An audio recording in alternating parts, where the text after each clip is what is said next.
చేపల పచ్చడికి చేప ముక్కలు కొంచెం కొంచెంగా ఆయిల్‌లో వేసి వేయించి పక్కన పెట్టుకోవాలి.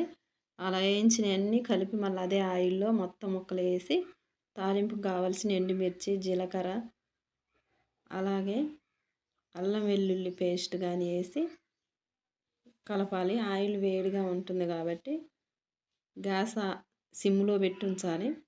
గ్యాస్ సిమ్‌లో ఉండి ఆయిల్ వేడిగా ఉంది కాబట్టి ఇవి ఉడుకుతాయి మంచిగానే. అల్లం వెల్లుల్లి పేస్ట్ వేసి మంచిగా కలుపుకోవాలి. ఆ పేస్ట్ మొత్తం ఆయిల్లో మగ్గి ముక్కలు పట్టే విధంగా కలపాలి.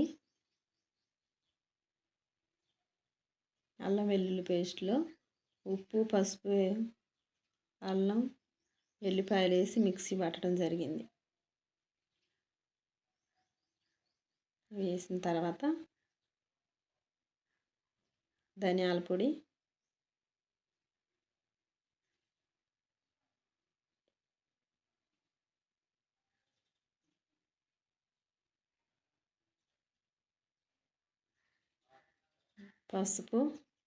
పసుపు ముందే వేస్తే అడుగంటుతుందని పసుపు ఇప్పుడు వేస్తాను.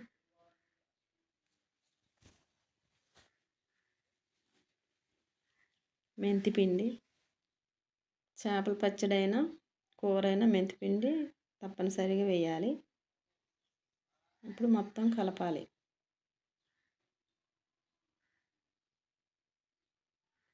మొత్తం కలిసే విధంగా కలపాలి.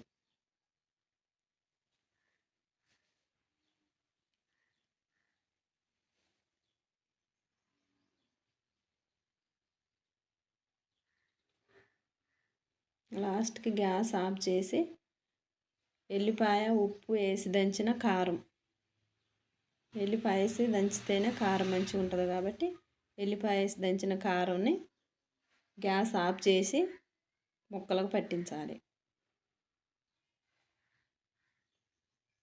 గ్యాస్ ఆఫ్ చేయకపోతే నల్లగా అయిపోద్ది పచ్చడి కాబట్టి గ్యాస్ ఆపి వేడిగానే ఉంటుందిగా ఆ వేడి మీద కారం కలిపేయాలి.